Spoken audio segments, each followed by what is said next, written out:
pas de panique, Belette. Auteur, Kiara Gavin. Illustrateur, Tim Warnes. Maison d'édition, Mijade. Belette était tranquillement occupée à ramasser des feuilles quand tout à coup, le temps changea. Une vilaine averse le trempa jusqu'aux os. Puis une rafale de vent le bouscula. Et il atterrit sur les fesses. Oh! Il se remit debout et menaça le ciel. « Non mais, ça suffit maintenant !» Pour toute réponse, le ciel le bombarda de grêle. Alors, face à la tempête déchaînée, Belette se sentit bien petit et impuissant.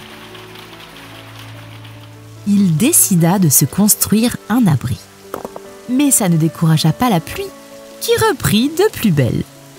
Belette continua, courageusement, malgré les bourrasques. Oh, c'est lourd. Il posa enfin le toit. « Voilà !» dit-il satisfait. « Entrée interdite !» Belette s'installa dans sa nouvelle maison, bien à l'abri. Quand il pensait à la tempête qui faisait rage dehors, cela le faisait frissonner. Oh. Les jours passèrent. Belette s'était habitué à être tout seul.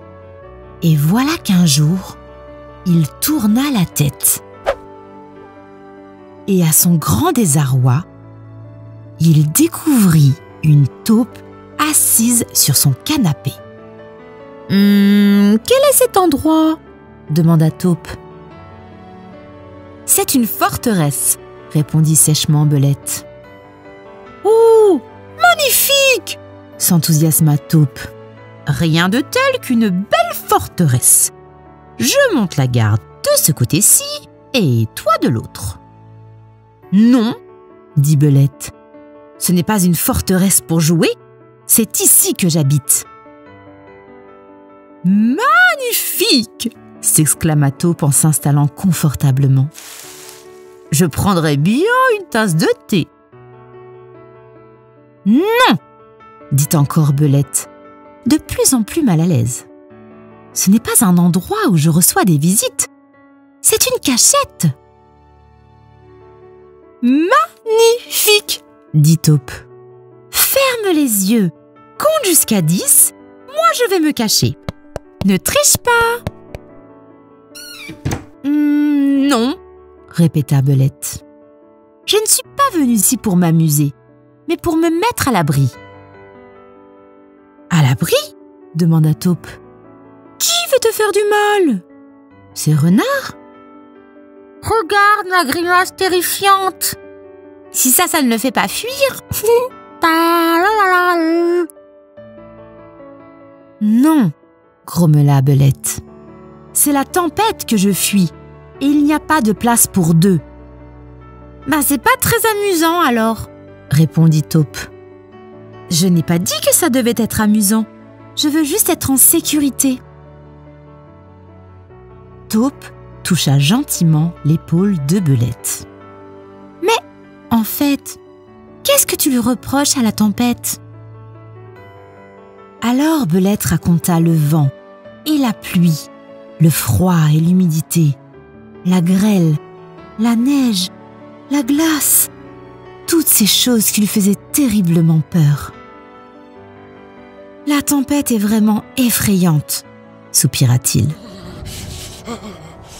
Elle est tellement plus forte que moi. »« Je vois, » dit doucement Taupe. « Mais tu sais, les tempêtes peuvent aussi être très amusantes. Quand il neige, par exemple, moi j'adore faire un bonhomme de neige. »« Oui, mais le vent, » demanda Belette. « Le vent qui t'empêche de tenir debout ?»«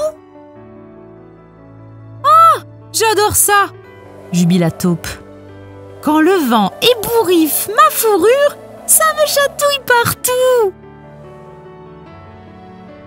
Il se trémoussa joyeusement et tomba à la renverse en riant aux éclats.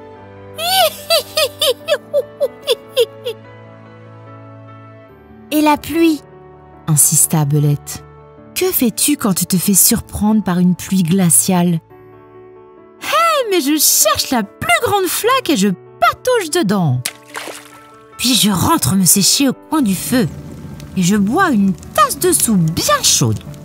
La soupe est toujours meilleure quand on est sorti sous la pluie. Taupe avait une façon si différente de voir les choses.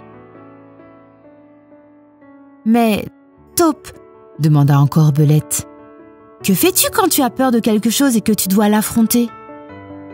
Je l'affronte avec un ami, dit Taupe.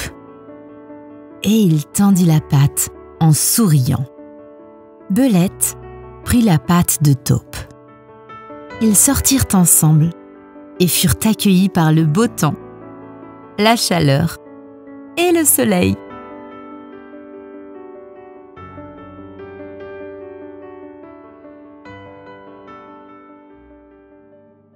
Avec un ami, c'est bien plus facile d'affronter ses peurs. Qu'en penses-tu? Ça fait du bien de se détendre avec des histoires.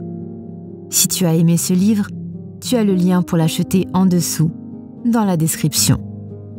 Et pour ne louper aucune histoire, tu peux t'abonner à la chaîne, activer la cloche pour être informé des nouveautés, mettre un pouce en l'air et nous écrire un joli commentaire.